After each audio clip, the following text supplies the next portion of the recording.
자, 그래 마지막으로 사실 원래 그 마지막이 중요하고도 어려운데요.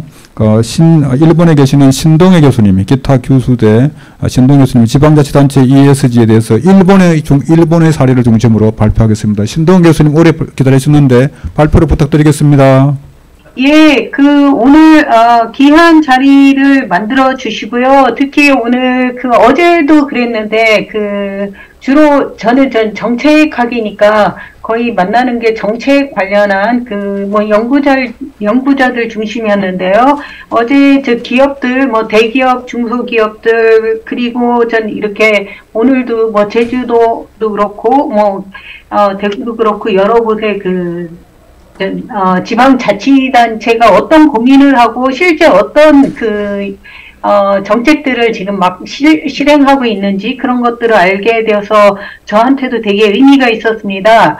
그리고 또 하나는 오늘 오전에 학생들의 발표도 있었고 그래서 아주 너무 좋았습니다. 그래서 이제 ESG 학회로 되어 있긴 하지만 우리가 앞으로 어떻게 우리 사회를 지금 후쿠시마도 2011년에 터지고 난 이후에 우리의 어떤 에너지 근간의 어떤 하나의 문명사적인 전환을 갖는 지점에서 어떻게 지속하게 같이 더불어 갈 것인가 이런 것들이 커다란 정책이나 사회 방향의 목표로서 각 주체들이 그거에 맞는 목적에 맞는 그런 정책으로 어떻게 아니면 기업들의 움직임으로 가야 되지 않을까라는 생각이 듭니다.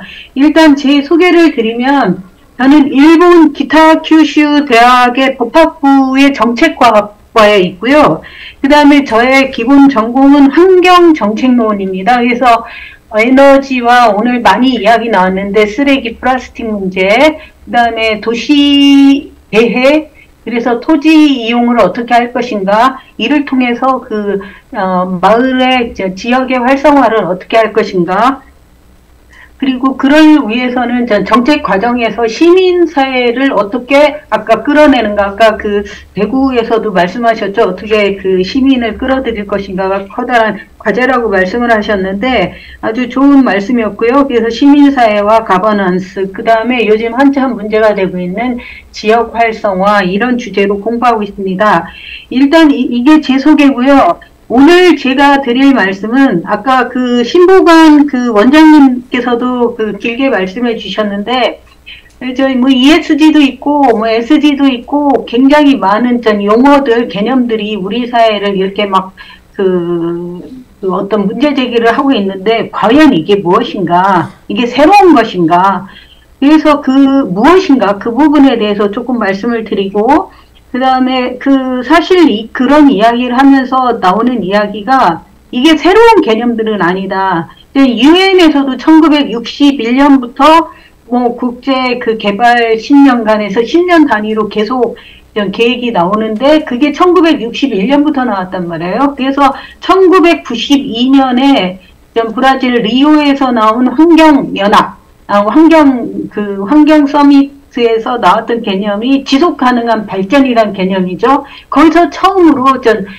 역할의 다양함, 그 다음에 서로 각 주체들이 보완적으로 서로 역할을 해야 된다. 이래서 나온 게 지속 가능한 개발, 발전. 그래서 처음 나온 게 지방의 역할과 시민사회의 역할이었어요. 그렇게 생각을 하면 벌써 30년 정도가 흐른 건데 우리는 아직도 어떻게 가버넌스를 해야 되며 왜 이걸 지방자치단체가 해야 될 것인가. 아까 신보관 원장님께서도 말씀하셨는데 왜 이걸 지방자치단체가 해야 돼? 이런 고민들. 그러면 이건 그럼 누가 해야 되는가? 이런 문제들에서의 어떤 당위성 그런 거에 대해서 조금 말씀을 드리고요. 그 다음에 30년 됐음에도 불구하고 아직도 우리는 이 이야기를 계속하고 용어를 바꿔서 진화된 개념이긴 하지만 사회가 변화함에 따라서 당면한 과제들을 해결하기 위해서 진화된 개념으로 하나하나씩 더 추가하고 보완하고 이런 식으로 되긴 했지만 아직도 근본적으로 이거를 해결하기 위한 정책 수단이나 이런 것들의 어떤 실효성이 낮다. 그래서 어제도 말씀하셨듯이 제도의 문제, 예, 그렇죠. 규제 문제죠. 그 그리고 정책 형성에 있어서 무엇이 문제인가? 이게 결국은 우리 사회가 가야 되는 방향성에 대한 커다란 비전인 거죠. 그거에 맞춰서 각 수단들이, 각 사업들이 정합적으로 가야 되는데 그게 따로따로 놀고 있다. 그런 얘기죠. 그 이유인 즉슨 가장 큰 거는 결국은 정부간 관계입니다. 중앙정부가 예산과 권한을 갖고 지방정부한테 그거를 조금씩 떼어주는 식으로 하기 때문에 그 지방자치단체가 주도적으로 자기 문제 해결적인 정책이 되지 못하고 있다.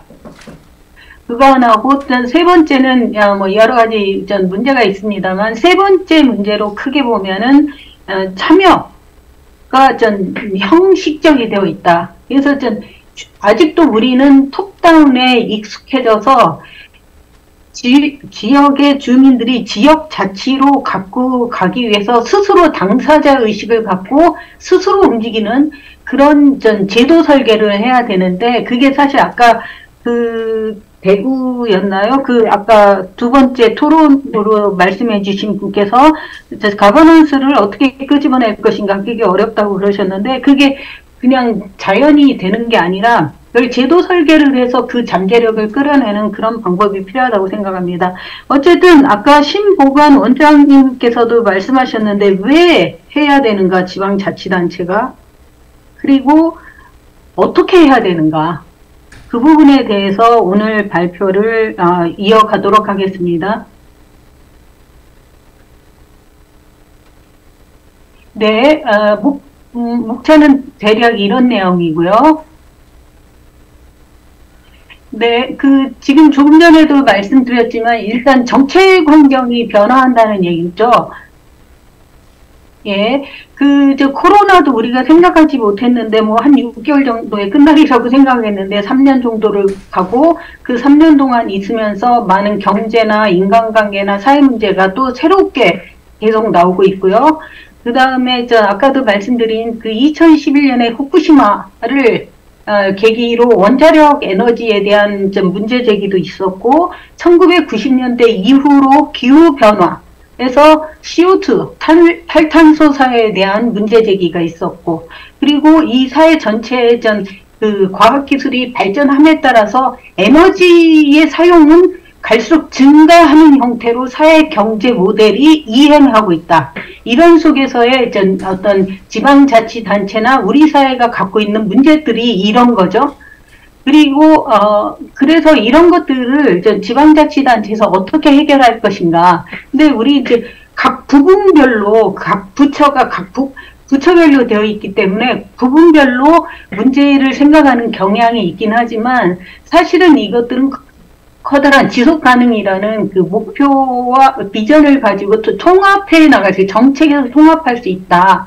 그래서 그거에 대한 하나의 사례로서 제가 오늘 재생에너지를 통한 지역 문제 해결의 가능성을 드리고자 합니다. 발표하고자 합니다. 아까 제주도에서 약간 에너지 공사에 대해서 말씀을 하셨는데요. 한국에서 이런 움직임이 있는 걸 오늘 처음 알아서 반가웠습니다만 어쨌든 그런 맥락에서 오늘 말씀드리고자 합니다.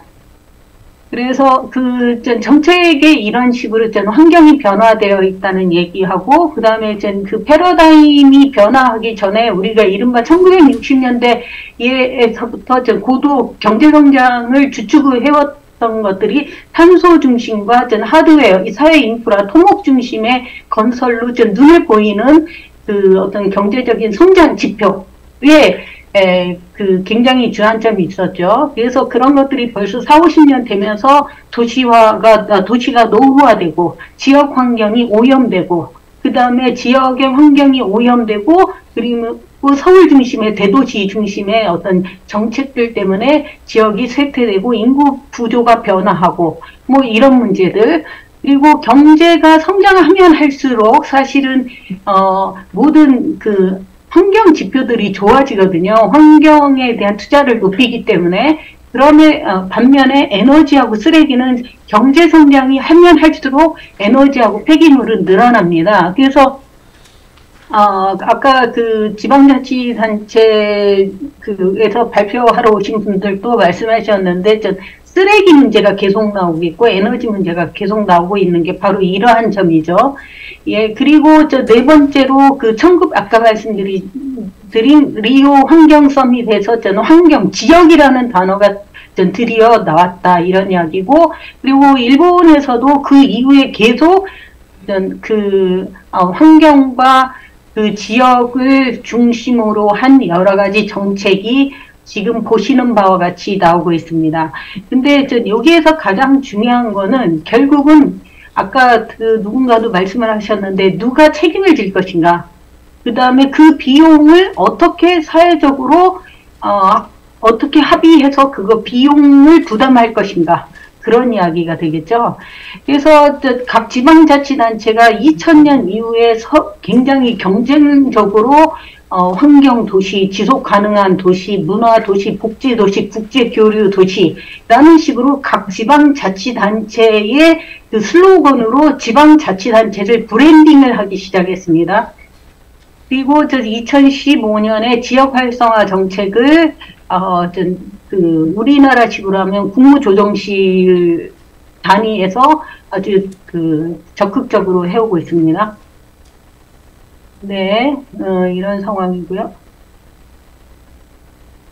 그래서 좀 더 구체적인 거로 말씀을 드리면은요, 구체적으로 어떻게 하고 있는가, 그거를 보면은요, 대표적인 게 2008년에 내가 국무총리실이죠.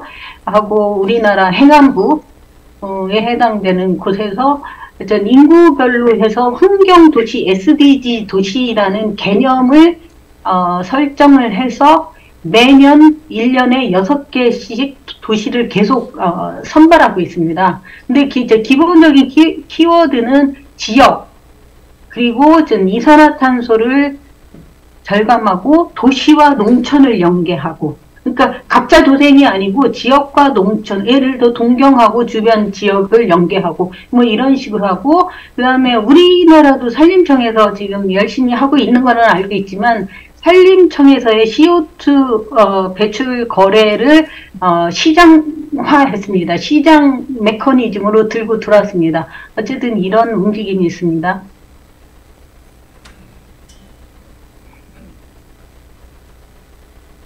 그리고 그거를 조금 더 환경도시 이외에요. 지방자치단체의 SDG, ESG에 관련된 지역 브랜드의 내용을 보면 아까 말씀드린 대로 폐기물 관련해서 소각시설, 그러니까 소각을 하면 꼭 거기에 리사이클 시설을 같이 묶어서 해서 그 전체를 에코타운으로 해서 그거를 지역에 특화를 시키거나 아니면 지역 공동체를 촉진하거나, 그리고 도시 계획을 공공 스페이스와 구도심을 다시 재조명하고 공공 공간을 확보하는 거죠. 그리고 교통 정책에서 노면 전차를 근데 일본도 그 자동차 사회로 전환하면서 다 폐지했었는데 거의 남아있지 않아요. 히로시마랑 나가사키 정도만 남아있는데, 노면 전차가 하나의 그 지역에, 브랜딩으로 특화되어 있습니다. 이제 시대가 변해서 옛날에 못 쓰던 게 지금 그게 다시 가치를 가지고 있는 거고, 그리고 경관에 대해서 아주 경관 규제가 많습니다. 아까 제주도 말씀을 하셨는데, 그러니까 선택과 집중해서 어디는 보존을 정말 확실하게 하고 개발할 곳은 어떤 곳인가, 이 부분에 대한 선택과 집중이 필요하다고 생각하는데, 우리는 좀 개발 위주가 되는 것 같긴 한데 하여튼 그런 점을 좀 같이 고민했으면 좋겠습니다. 그리고 교통은 우리나라가 훨씬 잘 되어 있는 것 같은데 일단은 그렇고요. 그 다음에 또 하나 주목하고 싶은 건 인재 육성이 굉장히 체계화되어 있다는 거죠. 도시, 아까 제주도 사례도 말씀하셨는데 자발적인 그것도 필요하지만 정부의 어떤 지방자치단체의 제도로서 도시권에 있는 청년들이 지역과 어떻게 연계돼서 지역 문제를, 그러니까 외지인의 눈으로 새롭게 문제를 재조명하기 위해서 도시권에 있는 청년들을 지역에 불러들이는 거죠. 뭐 그런 것들. 그리고 그 다음에 또 하나는 지방자치단체의 조세 권한, 아까 제주도에서도 말씀하셨죠. 그건 아주 바람직하다고 생각합니다. 그리고 또 하나 제가 여기 그림을 보여드리고 있는데, 이게 제가 좀 한국에서도 몇 번 제안했었던 건데, 한국에서도 여러 군데 예를 들면, 공해 그 지역이 있잖아요. 대구에서 페놀이라든가 안면도 그때 태안에서 기름 유출이 되던가 각 지역에 여러 가지 환경 문제들이 있는데 이거를 그냥 지나고 나면 덮어두는 게 아니라 그거를 하나의 그러니까 그 공해의 그런 그 경험을 그 지역의 브랜딩으로 하는 거죠. 그래서 그 예를 들어서 뭐 태안이 유류 사고가 있었다. 그러면 태안학이라는 개념으로 그 유류 사고에 관련되어서 일어날 수 있는 여러 가지 문제들을 하나의 자료를 정리하고 그래서 그걸 자료관으로 만들고 그래서 사람들이 늘 그곳에 가볼 수 있게. 근데 이런 곳들이 되게 많아서 그런 자료관들이 네트워크로 되어 있습니다. 네, 이거는 정말 중요하다고 생각합니다. 그러니까 아까 어제도 말씀을 하셨는데 이제 현장하고 그 지역에서만 될 수 있는 어떤 사례가 되는 거죠. 누구나 가질 수 없는 그런 우리 지역에서만 가지고 올 수 있는 그런 자원을 이런 공예 개념에서도 특화시킬 수 있다는 겁니다. 그리고 또 하나는 뭐 우리가 오늘 학회에서 발표하는 내용이 이런 거라고 생각은 하지만 정책 자원들을 서로 이렇게 공유하고 그 지방자치단체 간에 그 정책을 서로 이렇게 막 1년에 한두 번씩 이렇게 전시회도 하고 발표하면서 그 정책이 파급되고 그 서로 자치단체 간에 경쟁을 할 수 있는 이런 것들, 또 이런 것들이 지금 현재 일본에서 많이 하고 있는 그 SDG, ESG에 관련된 사례들입니다. 근데 기본적으로 지방자치단체가 왜 하냐라는 부분에서 정책 환경이 바뀐 것도 있지만 인구 구조가 바뀌고 그리고 세원이 부족하고 그리고 지방자치단체 간에 그 이동들이 많아지면서 경쟁을 해야 되는 그런 상황인 거죠. 그래서 그 자기 도시만의 브랜딩으로 특화시키는, 그러니까 지방자치단체가 하나의 상품이 되어가는 그런 식의 좋게 말하면 그럴 수 있습니다.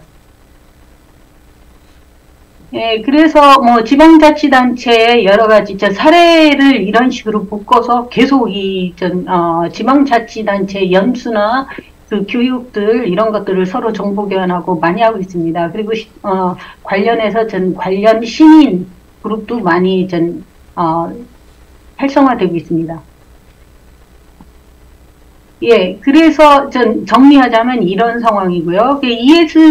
ESG에 대해서 말씀을 드리면 아까 지방 재정이나 재원이 부족하다고 말씀드려서 여러분도 잘 아시는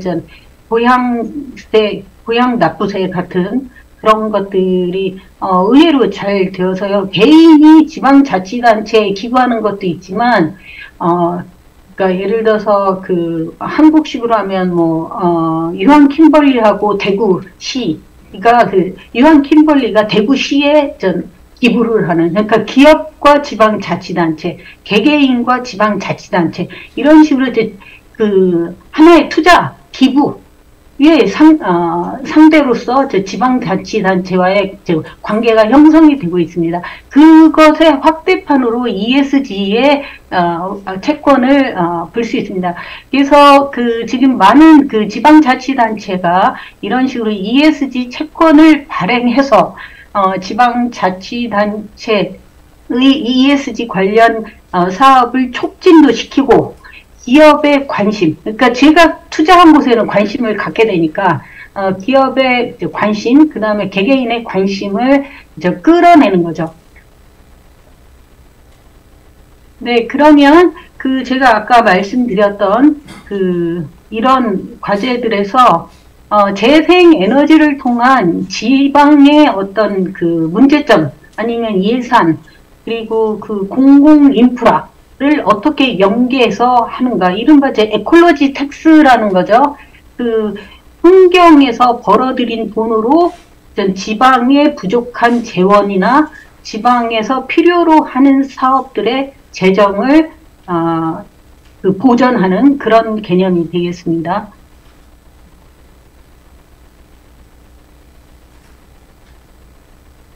네, 그 재생에너지의 이제 효과에 대해서는 우리가 그냥 막연하게 탄소를 줄인다, CO2를 줄인다, 뭐 이런 정도로 생각을 하고 있는데, 예를 들어서 아까 말씀하신, 신봉환 그 원장님께서도 말씀하셨는데, 우리나라에도 전라도 쪽에 지금 재생에너지가 많이 나오는데, 결국 이게 판매할 수 있는 그 한전이 그 파이프 송배전망을 다 가지고 있어서 그게 안 되는 거잖아요. 그것처럼 CO2의 문제도 있긴 한데, 예를 들어서 각 지방에서 자기들이 만든, 그 재생에너지로 그거를 지역 주민들이 그걸 자기들의 수입으로, 그러니까 우리 그 지붕에 제가 만든 그 태양열로 제 에너지 값을 한전에 내지 않고 우리 지역에 쏟아놓으면은 그 지역 그 지역 순환 경제에 더 도움이 된다. 이게 가장 큰 주안점인데, 이거는 이제 유럽 쪽을 보면 굉장히 많이 활성화되어 있습니다. 그래서 이게 아마 좀 전에 말씀하신 제주도의 그런 움직임이라고 생각을 하는데, 에너지 자금률을 향상시키고 그로 인해서 지역 경제를 활성화하고, 그리고 원래 첨단 기술이 가는 고용효과는 사실 별로 없거든요. 그런 의미에서 이 솔라 에너지나 이런 것들을 지역에 함으로써 그 지역 내에서 고용을 창출할 수 있다. 근데 이런 거에 대한 사실 데이터가 많이 있습니다. 그리고 참여 가버넌스, 그 다음에 우리 집, 우리 학교, 우리 유치원, 우리 운동장 등등 그런 공공시설에 솔라나 이런 재생에너지 설비를 함으로써 자연스럽게 시민들이 그런 환경 친화적인 것들에 노출될 수 있고, 그렇기 때문에 환경학습의 성과가 있다. 이런 것들이고요. 그 다음에 기술혁신의 하나의 기반이 된다. 뭐 이런 이야기들입니다. 그래서 재생에너지 효과, 이거는 많이 논의되고 있습니다. 그래서 일본의 재생에너지 정책에 대해서 잠깐만 보면은 1970년대, 오일 쇼크 때부터 얘네들이 선샤인 계획, 문라이트 계획 해가지고 사실은 재생에너지 기술을 많이 발전을 시켰고요. 개발을 했고요. 그래서 사실은 2000년대까지만 해도 일본이 전 세계에서 제일 쉐어가 많았었는데, 제도에서 독일에 밀리면서 지금은 독일이 좀 더 앞서가서 일본의 재생에너지 보급률이 그만큼 확대되지는 않았습니다. 하지만 어쨌든 1970년대 이후부터 계속 재생에너지에 대한 정책 제도화 과정은 이런 식으로 있었다. 그리고 이것에 박차를 가한 것이 2011년에 후쿠시마를 통해서 재생에너지 고정가격 제도 거래가 시작되었다. 뭐 이 정도로 알고 있으면 되겠습니다.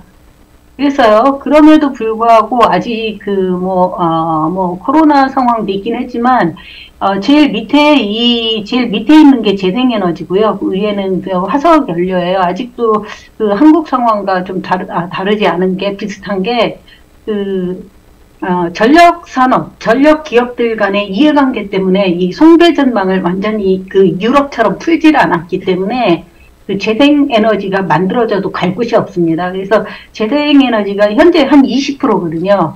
20%인데, 여기를 보면 아시겠지만, 재생에너지가 거의, 2011년에 10%였고요. 2021년에 20%예요. 근데 수력발전이 한 7%고, 그 나머지는 한 12%가, 재생으로 늘어난 거죠. 예, 하여튼, 독일이나 독일이 지금 거의 50%까지 왔으니까 그거에 비하면 아직 낮은 편이긴 합니다. 그래서 일본에서 이게 아까 제주도에서 말씀하신 그거랑 비슷한 구조인데요. 지방자치단체가 재생에너지를 추진하기 위한 조직을 공기업 형태로 만들어서 거기서 나오는 이익을 보통 가스, 그 다음에 복지, 학교, 이런 데 예산으로, 돌려빚는 거죠. 근데 이제 일본이 이게 이제 그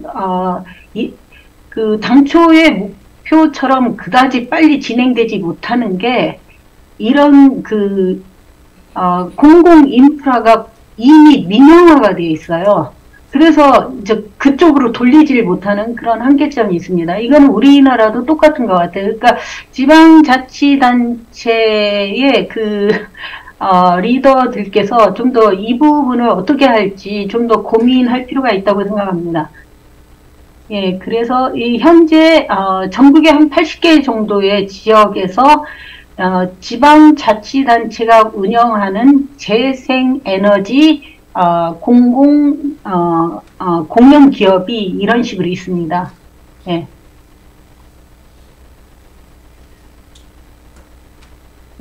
그거의 전반적인 좀 구조를 보면은요, 재생에너지 공영기업, 공기업에 투자하는, 이런 회사들인 거죠. 기존의 전력회사, 뭐, 은행, 지방은행 있죠. 그 다음에 여러 가지 이런 기업들, 그 다음에 시민들이 참여해서 거기서 만들어진 에너지를, 이런 식으로 지역에 여러 가지에 활용한다. 그런 거죠. 그래서 이익을 지역 경제에 환원하는 그런 식이 됩니다. 그래서 전국적으로 보면 이 정도로 많은 그 지역에서 지방자치단체에 의한 재생 에너지 이거 뭐 일본에서는 이제 주식회사라는 표현으로 말을 하긴 하지만 일단은 재생에너지 공기업으로 생각하시면 됩니다. 그리고 또 하나는 재생에너지 공기업에서 지역 주민에게 에너지를 공급하면서 그 시스템으로 예를 들면 그 지역의 노인들의 안부를 묻는다던가 지역 소모량으로 그다음에 또 IoT화로 해가지고 거기에 혼자 사는 사람들 음식이나 쇼핑 이런 것들을 그 지역에 가맹되어 있는 지역 상점들이나 지역 가게들 그런 곳에 연결을 시켜서 다 배달하고 뭐 이런 식으로 해서 에너지와 복지와 지역 활성화를 다 같이 합쳐서 가는 거죠.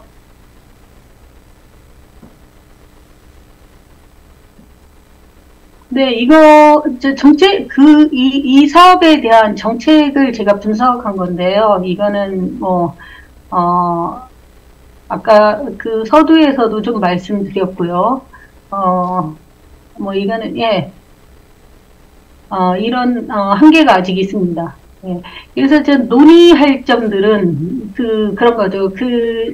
아까 서두에도 말씀드렸지만, 계속 30년 전부터 계속 이런 이야기가 있었고, 그래서, 정말 피곤하다. 서류만 계속 해야 되고, 평가받아야 되고, 그러면 무엇이 문제인가?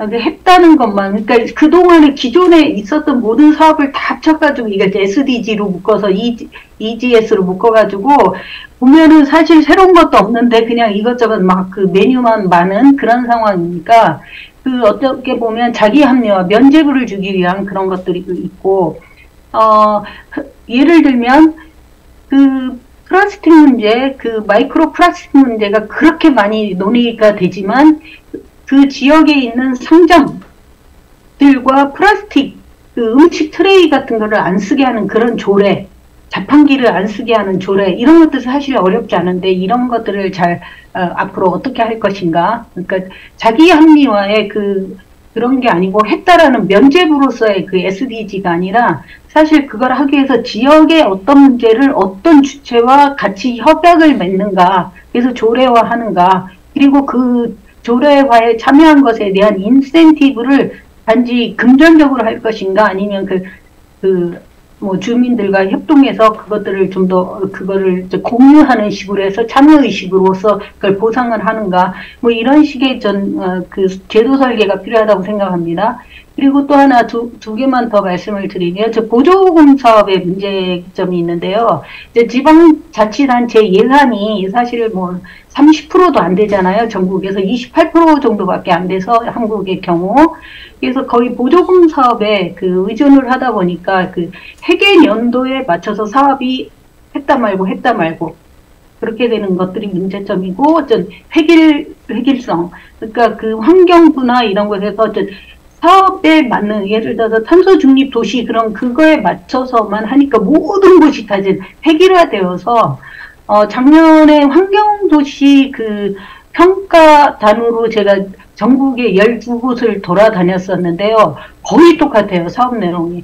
그래서 뭔가 했다라는 느낌은 되는데, 그게 지역사회와 어떻게 융화되는가, 사람들이 알지도 못하고, 지역 주민들의 참여도 전혀 없고, 이런 식의 문제가 많이 발견이 되었습니다. 그래서 그것들을 어떻게 지역 문제에서 지역에서 문제를 끌어내는 게 필요하다고 생각을 합니다. 네, 그리고 가장 중요한 거는 결국은 아까 그 신보관 원장님께서도 우리나라에서 화학, 시멘트, 철강 이런 산업의 산업의 ESG 전환 비용이 400조라고 말씀을 하셨는데요. 어떻게 보면 이게 비용이 아니라 산업 구조를 바꾸는 투자라고 생각을 하시면 좋을 것 같아요.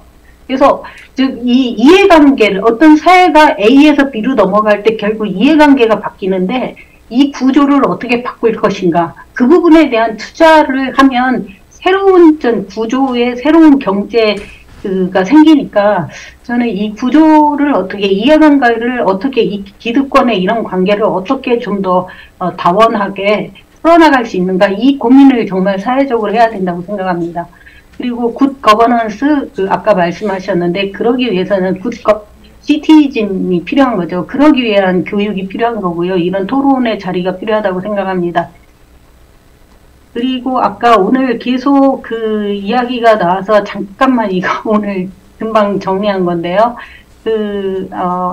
공예 자료관에 전국에 이렇게 네트워크가 되어서 기업이 이 공예 자료관에 가거나 학교 교육하고 연계를 하거나 해외에서 연수거나, 그 다음에 공예 피해자들이 자기 경험을 이야기할 수 있는, 되게 정말 우리도 해야 될 거라고 생각합니다. 특히 공예 피해자들이 자기 경험을 이야기하면서, 그러니까 당신의 문제가 아니라 우리 문제로 환원되는 그런 게 아주 필요한 것 같아요. 그러니까 너의 당신들의 천국이 아니라 우리들의 문제, 이게 되게 필요하다고 생각합니다. 그리고 ESG에 관련돼서도 사실 무역에서요, 무역에 해당되는 저 아프리카의 이야기에서부터 쓰레기 문제, 그 다음에 생산, 소비, 폐기의 이런 모든 라이프 사이클, 물건의 라이프 사이클에 관련된 모든 요소들을 나의 문제로 어떻게 환원해서 교육시킬 수 있는가, 이 부분을 좀 더 같이 고민을 좀 더 해야 되겠다고 생각합니다. 감사합니다. 네, 감사합니다. 여기 신동희 교수님, 일본에서 좋은 발표해 주셔서 감사드리고, 지금 우리 현해탄을 건너 계시니까 한 분 더 격려의 박수, 감사의 박수를 보내주시면 현해탄에서 들릴 수 있게 박수 쳐주셔서 감사드리고요. 오늘은 지금 발표하신 신보균 차관님 계시구나. 차관님하고 지금 신동희 교수님 두 분이 지금 발표하셨는데, 토론자는 중간에 가셨고요. 이제 여기서는 두 분은 바쁘셔서 가셨는데, 진정한 토론은 지금부터입니다. 그래서 여러분들 혹시 시간이 조금 남았으니까, 식사도 중요하지만 이 지적 만찬이 제일 중요하다고 생각합니다. 그래서 한 1시 정도까지는 해서 궁금한 사항을 풀어야, 안 그러면 여러분들이 알지 못하면, 소크라테스가 너 자신을 알라 했잖아요. 그 자신을 알려면 제대로 알아야 되고 물어봐야 됩니다. 그래서 우리 공자님께서 불치하문이라고 해요. 자기보다 못한 사람에게 묻는 것을 부끄러워하지 말라. 그러면서 제대로 알아야 됩니다. 저는 공자님은 그 말씀이 정말 와닿는데요. 그래서 여러분들이 여러분보다 낫다고 생각하는 분도 질문하지만 이 모른다고 하지만 제대로 짚으려면 돌다리도 두드려 가듯이 한번 지적 그런 확인을 해 보시기 바라는데 우리 훌륭한 발표하신 신보균 차관님이나 신동희 교수님은 쉽게 모실 수 있는 분이 아닙니다. 지구촌을 건너서 찾아 제가 모셨던 분이기 때문에 여러분들이 이런 물실 호기 좋은 기회를 놓치지 마시기 바랍니다. 혹시 궁금한 사람이 궁금하시면 손을 들어서 자기 소속과 신분을 밝히고 토론 대상, 발표하신 대상을 지정하셔서 말씀하시면 좋겠습니다. 토론하실 분 없나요? 너무 부끄러워서 하시는 말이에요. 이런데 don't be shy. 우리 송창석 원장님 보통 많이 토론 많이 하시니까 한번 하시죠. 예.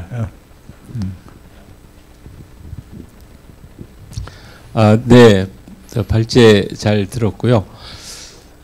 사실 그 SDGs 교육이나 ESG 관련돼서는 한국보다는 일본이 좀 더 활성화돼 있고 또 한국보다는 또 중국이 더 좀 대학서부터 그렇고 이런 교육 과정에서도 활성화돼 있다라고 평가를 합니다.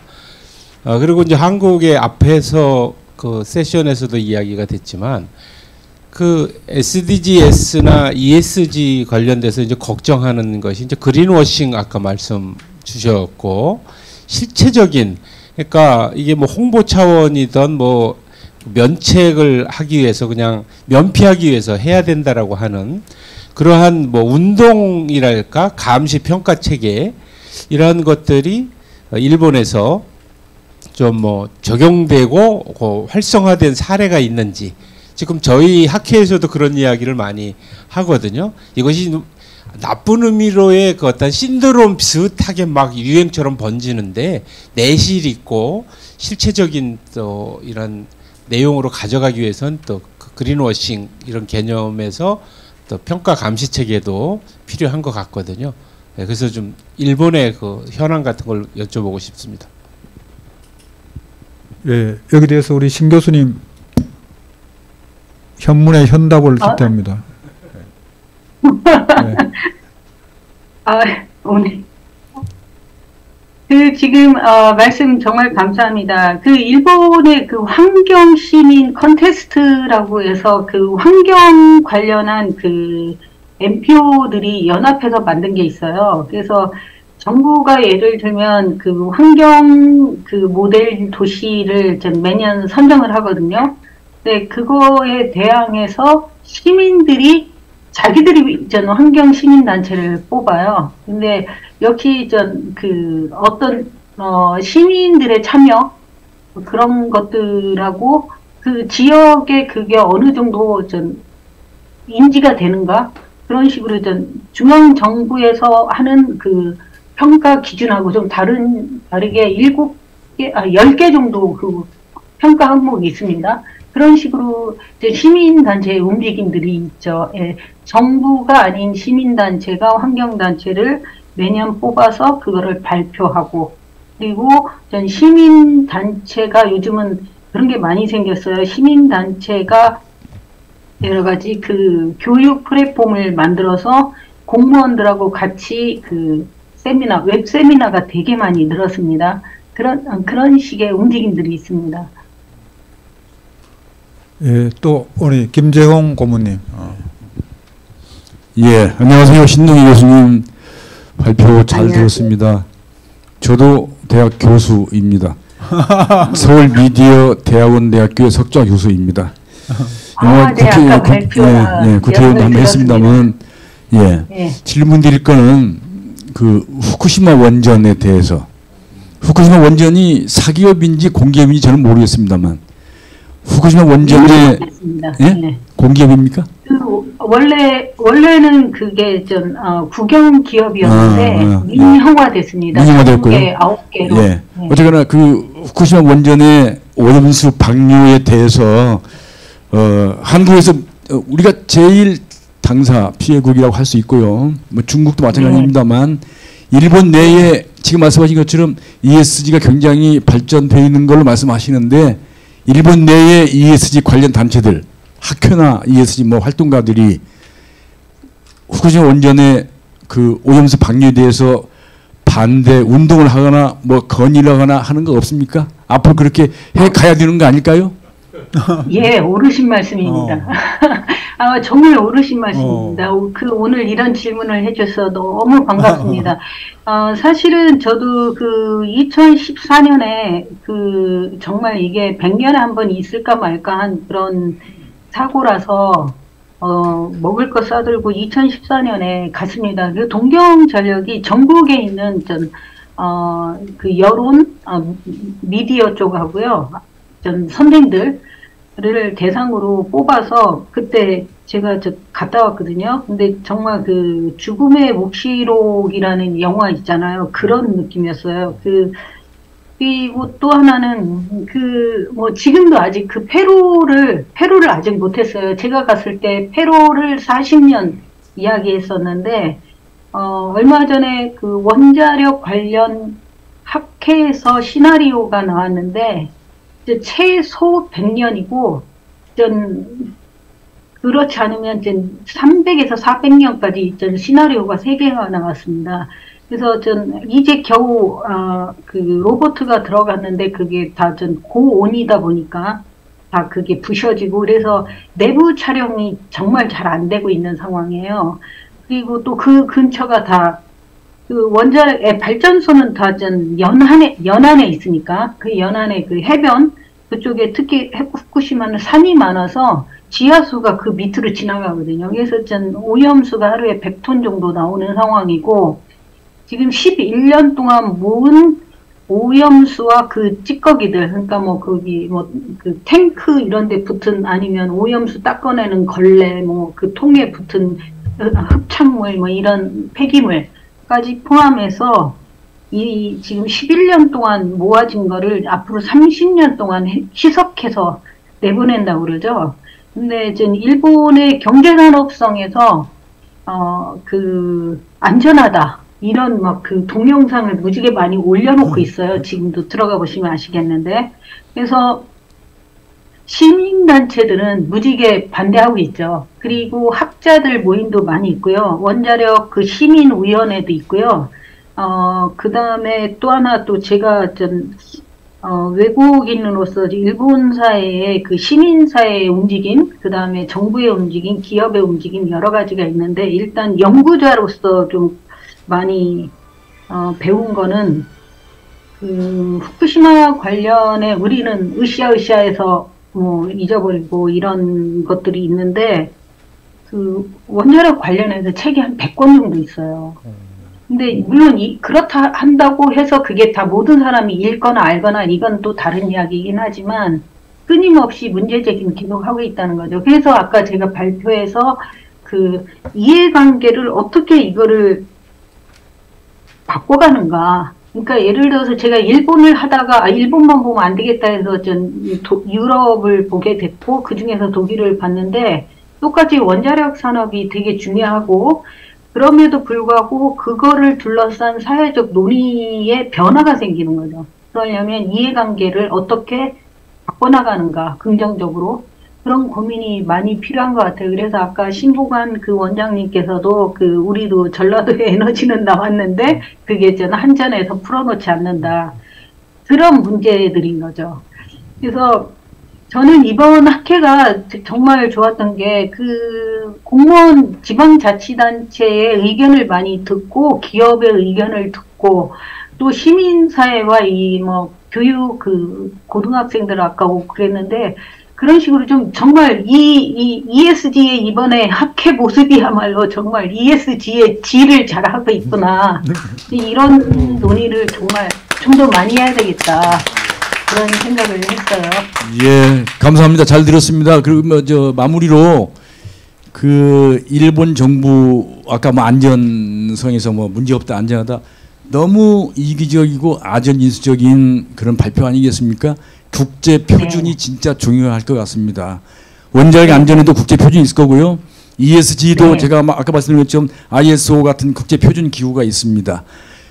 일본 내에서 활동하시는 ESG 관련 단체들이 국제 표준, 세계 표준에 맞춰야 될 거 아니냐 하고 공동 조사를 시키든가 일본 정부와 세계 표준 기구와 그렇게 예. 아주 전문적으로 좀 예. 뚫고 들어가시면 좋을 것 같습니다. 예, 감사합니다. 예. 같이 해야죠. 여기가 예, 한국 수도 해야 되죠. 그전에도 예. 5월에 한국에서 후쿠시마 오염수 방류가 아니라 이제 투기다. 투기자, 예, 투. 그 주제로 지금 서울대하고 뭐 여러 군데서 지금 준비하고 있고요. 6월에는 제가 정책학회, 한국 정책학회가 6월 14일 날 경주에서 하는데요. 예. 그때 또 한번 분과회를 만들려고 지금 준비 중이에요. 같이 하실 수 있으면 좋겠습니다. 아, 가서 우리 한국 이해세지 학회 공문연 회장님하고 연락하셔가지고 네. 계속 같이 하시면 좋을 것 같습니다. 예. 네. 예. 감사합니다. 예. 네. 오늘 말씀 정말 저도 너무 좋았습니다. 네. 감사합니다. 우리 신동희 교수님 일본하고 이 한국하고 이 학제 간의 교류, 특히 이런 중요한 문제에 대해서는 환경 문제는 아시듯이 뭐 광역성 이 영향을 많이 미치니까 네. 또 협력 환경의 특성의 광역성, 그다음에 협력의 원칙 이렇게 하니까 같이 협력해서 그때 제주 경주회 할 때라든가 같이 우리 ESG 학회도 같이 했으면 좋겠습니다. 하여튼 오늘 우리 이 교육 세션에서 첫 번째 출발이 굉장히 잘 됐습니다. 원래 여러분들이 한국 속담에 시작이 반입니다. 이렇게 시작이 잘했으니까 뭐 뒤는 더 이상 얘기할 필요가 없겠죠. 그래서 금상첨화가 될 테니까 여러분들은 또 다음에 오후 세션이 있는데 오후 세션에 저기 발표자 아니면 여기 와서 많이 들었어서 교육을 제대로 해서 대한민국의 미래 대계 ESG가 대한민국의 미래다 이런 것을 우리 같이 고민하면 좋겠고요. 일본에서 끝까지 이렇게 아침 고등학생 경시대회도 참가하시고 지금까지 발표해 주신 신동희 교수님, 그리고 우리 신복윤 차관님 아주 멋진 인사이트를 통해서 많은 군분들에게 공감을 불러일으킨 분 신복윤 원장님, 그리고 바쁘신데도 토론해 주신 이 김성중 제주도 행정부지사님, 그리고 신명재 우리 경상북도 실장님 등, 그리고 마지막으로 이게 기조연설 하셨는데도 이 토론자로서 열심히 진지하게 또 몸을 보이신 우리 김재홍 고문님 등, 그리고 마지막으로 참석한 여러분이 진정한 챔피언입니다. 다시 한번 우리 박수 맞히면서 끝내도록 하겠습니다. 감사합니다. 감사합니다.